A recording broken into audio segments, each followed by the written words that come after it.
Hello, this is Dave Hurwitz, Executive Editor at ClassicsToday.com, here to talk to you about Bartók's Concerto for Orchestra, one of his very last works and one of his greatest. It's certainly his most popular orchestral piece. It's kind of amazing when you consider how many conductors have recorded it and how many conductors have recorded it more than once. It really does seem to attract, the best and bring out the best in almost everybody who plays it. So there is no shortage of really good recordings. And there is an almost complete absence of really bad recordings. I do want to establish one parameter, however, going into this talk, which is, Bartók had a finale problem. He wasn't sure how to end things. Sibelius had that problem too. There are other composers who have problems with endings, finding the right one. Bartók has different endings for several of his works, including, for example, the the second violin concerto, technically, but the violin concerto, and some other pieces as well. And the Concerto for Orchestra originally had a slightly shorter ending, and some conductors have played it, Ozawa most recently. I think it sounds terrible. You can hear the original ending in Kusevitsky's first ever broadcast recording of the work from the premiere performances or around that time. And you can also, Georg Solti tinkered with the finale, with a cut and stuff, and we're not getting into that. If anybody does that, they're out. If you want to hear that, go ahead. You're in business. Because there's no reason to mess with what Bartók ultimately wrote. It actually, as it exists now, has a coda to the finale and an ending that's extremely successful. It's just right. So there's no reason to mess with it. But because we don't consider how remarkable it is that this work was composed, in the 1940s and instantly entered the orchestral repertoire all over the world, and it has never left. That's an achievement. What was the last major work that was written in that period? That instantly became part of the international repertoire, and nobody had any questions about it at all. It's just there. It's as if it's always been there. It really is rather incredible, isn't it? Think about that for a minute.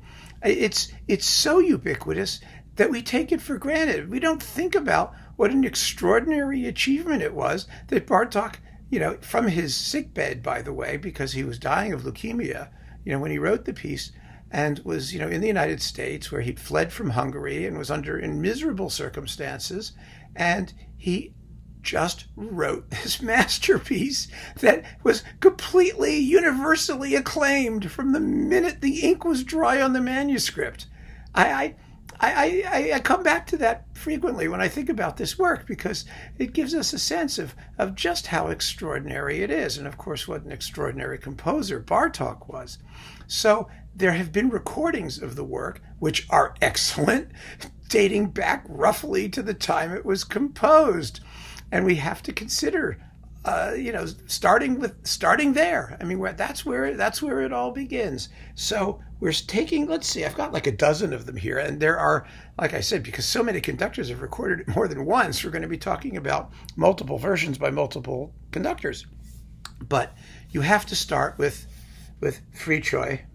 It's in mono, but it's wonderful. His Bartók was astoundingly great. It was available separately, like in a DG original or something. Here it's in the Fricsay Cube, the great Fricsay Cube, but it's there. The Berlin Radio Symphony, was not one of the universe's greatest orchestras in the early 50s when this was recorded, but it doesn't make any difference. Fricsay was a genius, and his way with phrasing, with handling rhythm, and the suppleness of tempo, and the things he could do. You have to hear his Bartók. It's the real deal, no question about it. But interestingly enough, a lot of the performances we're going to hear, or we're going to talk about, that is, are by conductors who were themselves Hungarian. Not surprisingly, although you certainly don't need to be to play the work well. Another one of those who was not Hungarian, but was a wonderful Bartók conductor was Karel Ančerl. He was Czech, and you get the Czech Philharmonic. it's a concerto for orchestra. So the orchestra makes a huge difference from one performance to the next. It was written for great orchestras, really for, Boston and the great American orchestras, which is where Bartók was. But any orchestra worth its salt that considers itself world class has to take on the Bartók Concerto for Orchestra and bring its own personality to it. And no orchestra at this time in its career had more personality than the Czech Philharmonic, and Antrel was an absolute marvel in 20th century music. So if you can still get this recording, I strongly suggest you hear it, just because the timbre, especially of the woodwinds and then the first trumpet, and you're not going to hear the work sound like this. If you want to give it a real sort of Eastern European Slavic, which the Hungarians are not, I know, but they're Magyar, it's a whole different thing. But that Eastern European, shall we say, edge to it, and color, and that natural singing character that these players always seem to have in this music. Antrel is one for you to give a shot, to listen to. I don't know if it's my favorite. I think that there are others that are a little bit more muscular, perhaps a little more virtuosic, maybe more exciting, but it's a sonic experience. Next, well, you got to talk about Reiner, because Reiner was one of the guys who commissioned the work. He knew it as well as anybody in the universe. His Chicago recording has always been famous for its precision and accuracy. Like a lot of his Bartók, and a lot of his work generally, I find it a bit cold. I respect the technical proficiency. It's a performance which is absolutely every bit his conception, but I do think that you can do better in terms of revealing the work's emotional depths, especially in the elegiac third movement, which is really quite special and very, very beautiful. And I think that it deserves its acclaim. It really is a living stereo. It sounds great, and it's coupled with one of the handful of truly great music for strings, percussion, and celesta. But Reiner isn't my taste exactly, as much as I admire it, and I have to mention it. So a little bit more to my taste is Eugene Ormandy in Philly. We tend to forget, we really forget that Ormandy was Hungarian. And like Fricsay, he had a wonderful way to sing out these melodies that are in this piece. He's got the Philadelphia Orchestra playing magnificently. Now, he recorded this also several times. This is his Sony recording. That's the one you have to get. He later did a digital one for RCA. Do you remember when RCA was making those weird plastic discs that were funny colors? They were like orange, and one of them I think was green.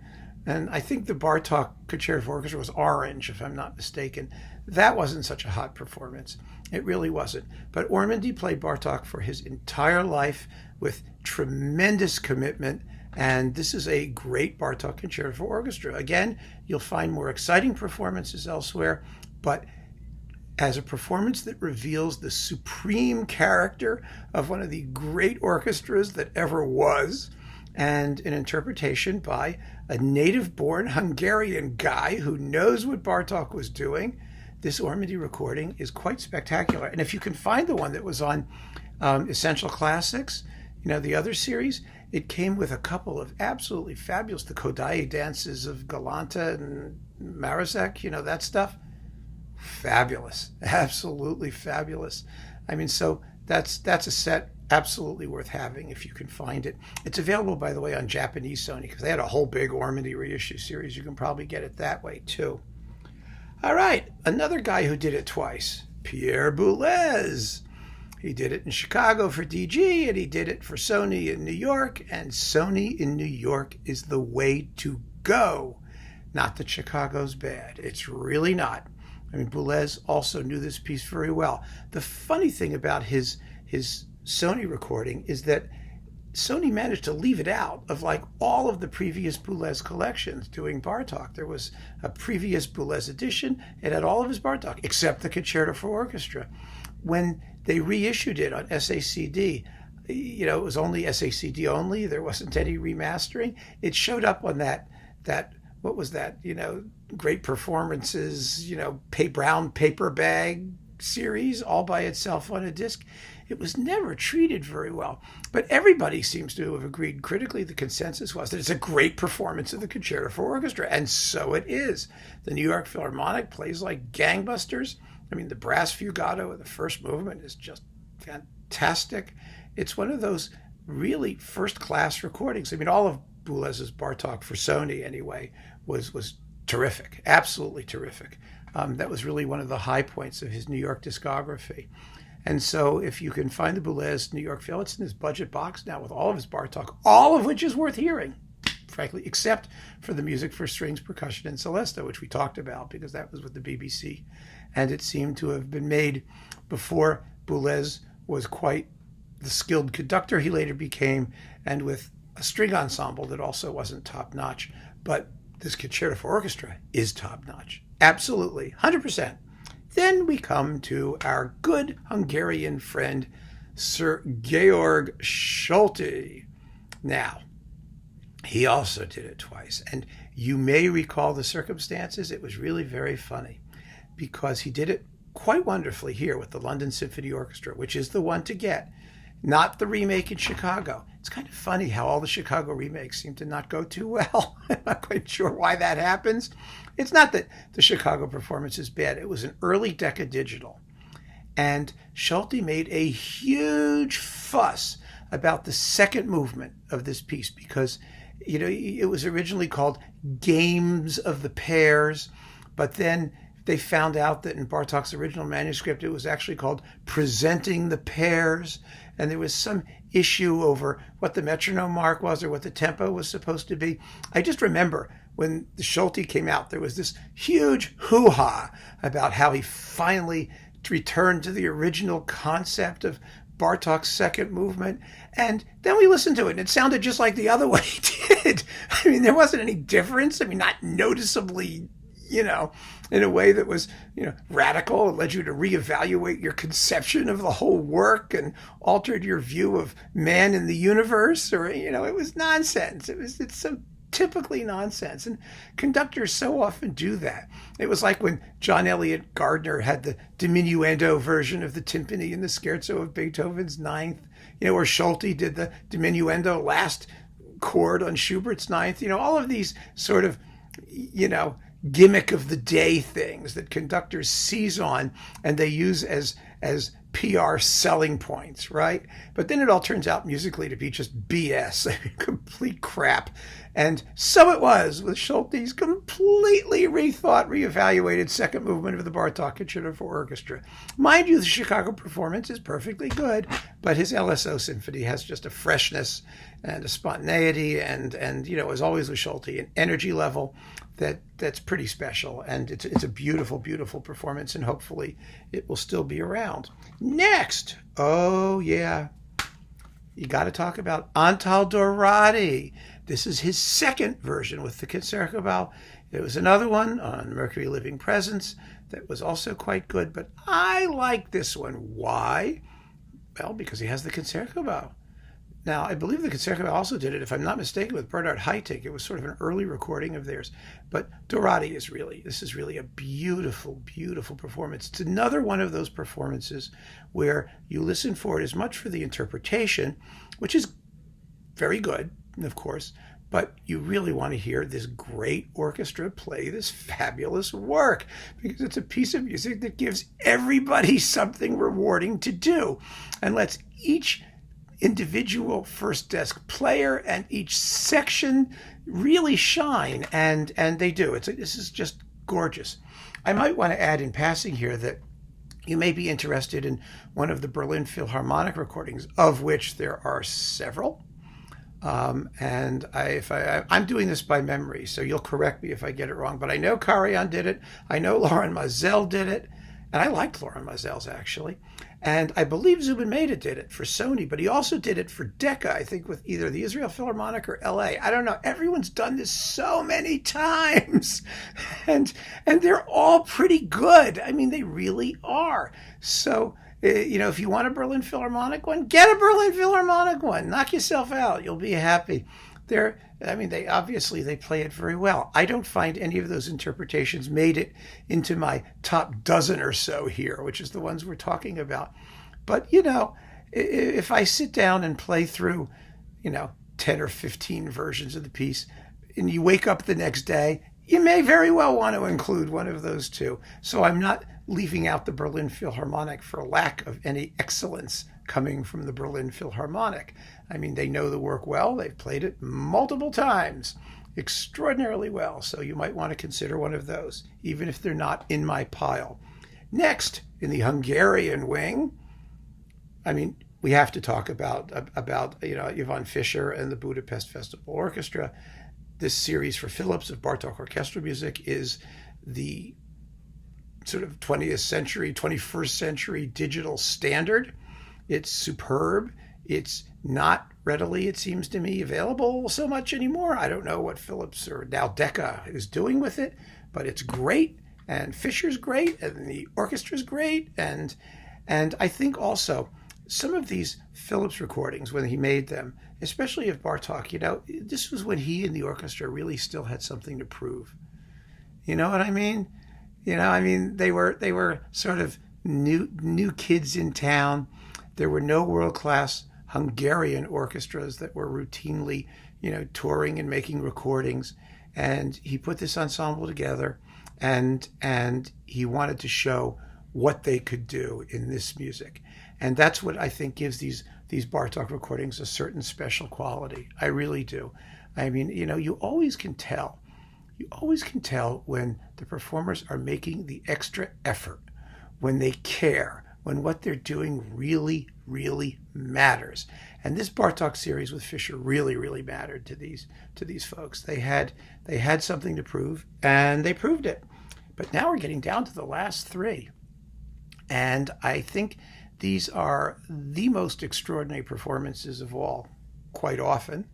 I have to talk about Dohnányi in Cleveland for two reasons. One, because it's a stupendous, insanely virtuosic recording of the Bartók, again, by one of the great orchestras in the universe, but also because it contains the best ever recording of the Lutoslawski Concerto for Orchestra.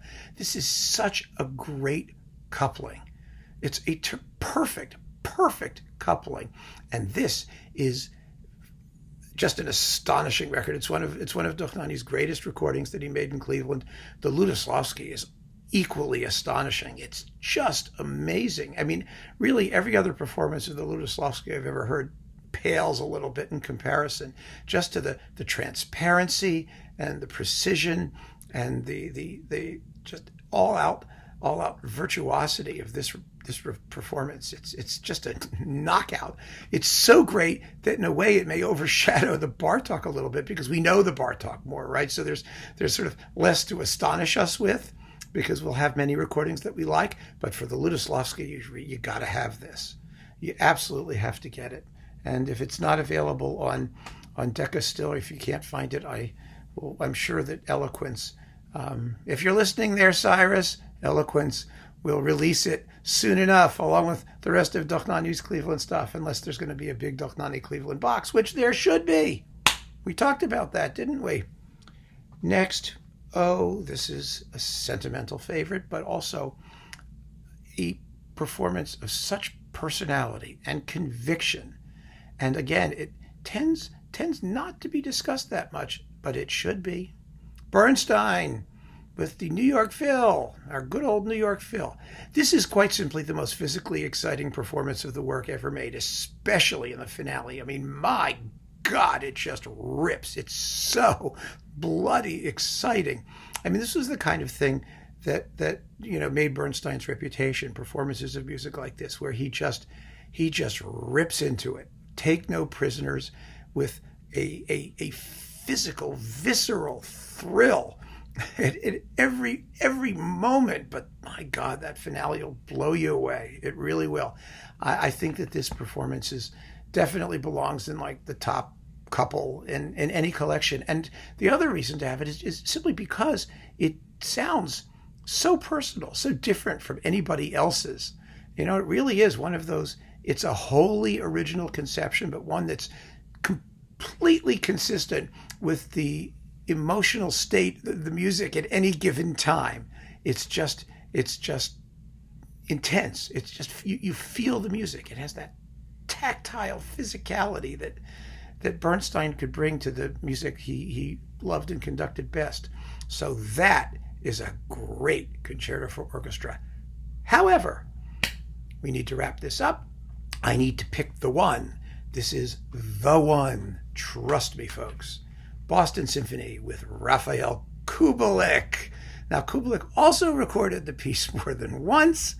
This was his second or third. I don't know. I think it's his second.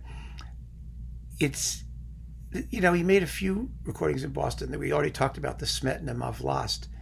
They were special. They were just special. And this Bartók Concerto for Orchestra has, first of all, Boston did the premiere. It was a piece that was, the orchestra knew is better than any other orchestra probably in the universe could have, because they were there since the 40s. They were playing it, and playing it regularly, I might add. And this has an atmosphere. It's atmosphere. It's not just virtuosity. It's when the trumpets come in the first movement, once it slowly gets moving in the slow introduction, the trumpets come in with the opening theme, da da da da da da da da da da da da da da, that business. And they have a menace and a gleam and a perfect legato and a perfect blend of timbres. It's one of the most extraordinary things I've ever heard. I mean, it really is. You listen to every other performance and they sound like a couple of trumpets playing. Here they sound like something else, like this voice from another world. I don't know how else to describe it. It's a magical moment. And this performance is just full of them. At the beginning of the finale, you have the rushing strings. The horns are doing a sort of bom, bom, bom, bom, arpeggio figure. You never hear it in any performance. Never hear. You actually hear through the swirling strings down into the orchestral textures. It's that kind of an interpretation and that kind of a performance. It is gorgeously recorded, absolutely beautifully recorded. And I think as a combination of a conductor of genius, of unbridled passion when he was in front of the orchestra, but who could sometimes be a lot cooler in the studio than he was live. This is one of those occasions where he wasn't, where it's all there. He leaves it all on the podium, Kubelik. Kubelik just gives it his very best, and so does the orchestra. And the result is the Bartók Concerto for Orchestra for the ages. For the ages. I am not kidding, folks. So I mean, I don't even know how many performances we talked about now, probably 15 or 16. There are so many of them, and so many of them are good.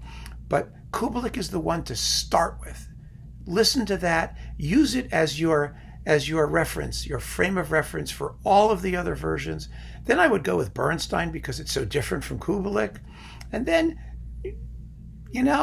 just turn yourself loose on this incredibly rewarding, magnificent piece of music by one of the 20th century's all-time great composers. Here's a piece of music where it's very easy to just keep on listening. Thank you, folks, and enjoy.